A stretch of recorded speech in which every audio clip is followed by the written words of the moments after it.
મારે જોવી છે. એટલે એ શક્તિ માટે મેં તપ કર્યું અને ભગવાન શંકરને પ્રસન્ન કર્યા. હવે અંકુર હતો એટલે તો શું માંગે કે મને ક્યાંય મૃત્યુ ના મળે અને મારા પૂર્વજોનો જેને નાશ કર્યો છે તે દેવીને મારે જોવી છે. એટલે ભગવાને તથાસ્તુ કીધું. બહુ ટૂંકમાં કહી, કારણ કે નાના પરચાઓ તો આખી જિંદગી વાત કરીએ તો સમય ઓછો પડે. એટલે પછી દંડાસુરે તપ કર્યું અને તપ શક્તિથી ભગવાન શિવના પ્રસન્ન કર્યા અને પછી એ બોરુવનમાં એને નિવાસ કર્યો. આજની સરસ્વતી નદી અને સાબરમતી નદી વચ્ચે જે વન આવતું હતું એ વનને બોરુવન કહેતા. પાવડ અને બોરડીના ઝાડ હોય એને બોરુવન કહેવાય. અને દંડાસુર ત્યાં હતો ત્યારે આદ્યશક્તિ 12 વર્ષની દીકરી ત્યાં વરખડીના ઝાડ નીચે બેસી હતી અને દંડાસુર ત્યાંથી જતો હતો. એટલે પછી ત્યારે એને જોયું કે નાની બાળા બેઠી છે. એટલે દંડાસુરે કીધું કે તું કોણ છે? કે હું દેવકન્યા છું અને સ્વર્ગ છોડી દેવો જતા રહ્યા એટલે હું અહીંયા બેઠી છું. તો કે તું મારી દીકરી હતી, તું મારા ત્યાં કર. હવે દંડાસુરના ત્યાં એ દીકરી સાથે ચાલી બોરુવનમાં જાય છે અને દંડાસુરને તરસ લાગે છે. દંડાસુર ખૂણો પાડે છે કારણ કે અસુર હતો, વિચાર આચાર તો હતા નહીં. પાણી પાણી પાણી. ત્યારે આ 12 વર્ષની દીકરી પગથી આમ કોતરે છે જમીન અને પાણી ફૂટે છે. એટલે દંડાસુરને થાય છે કે આ તો જબરજસ્ત શક્તિ છે. એટલે એને દંડાસુરે તરુણીને કીધું કે તું તરેની વસ્તા તારી તપ શક્તિથી કે તારી જે ચમત્કારિક શક્તિ હોય તારી જોડે એનાથી તું એક તરુણી બની જા અને આપણે લગ્ન કરીએ. એટલે મહાપી હતો એને કીધું કે હું બાળા બહુચરા છું અને તું મને આજે પહેલા એક સમય પહેલા તું મને એમ કહું છું પડમાં કે તું મારી દીકરી છે અને હવે તું મને એમ કહું છું તું મારી સાથે લગ્ન કર. એ સંવાદ ઉપર બંને જણનું યુદ્ધ થયું અને યુદ્ધમાં આપણને ખબર જ છે કે તો શક્તિ હતા. એટલે લડતા લડતા દંડાસુર થાકી ગયો અને જ્યાં અત્યારે દેત્રોજ ગામ છે તેની જોડે એક ગામ હતું. એમાં બહુ બધા માતાજીના કુકડા રમતા હતા. એની અંદર એ ઘૂસી ગયો. હવે માને એમ થયું કે દંડાસુરને શોધવા જો હું બહુ બધા કુકડાની હત્યા કરી તો આ તો નિર્દોષ છે.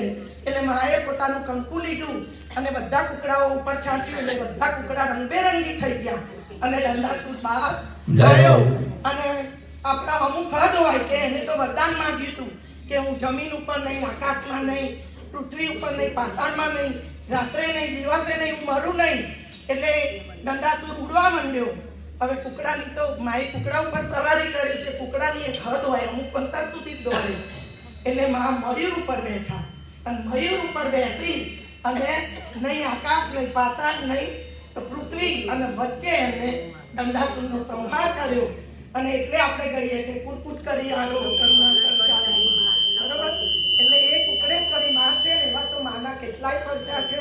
3600 વર્ષ પછી માએ કાલરી ગામના રાજાને નરમાંથી નારી બનાવી, આ નારીમાંથી નર બનાવ્યો અને સન 1696 અમદાવાદના રાજનગર નામે ફૂલભાઈ અને વંશરાય નામના બે રહેતા હતા અને એમને 2 દીકરા હતા. એક હતા વલ્લભભટ્ટ અને ધોળા. અને એમને માએ સરસ્વતીની કૃપા નહોતી, ભણતર નહોતું. એટલે મારે એમને એમ થયું કે હવે આ ભણશે તો નહીં. એટલે એક મંત્ર આપ્યો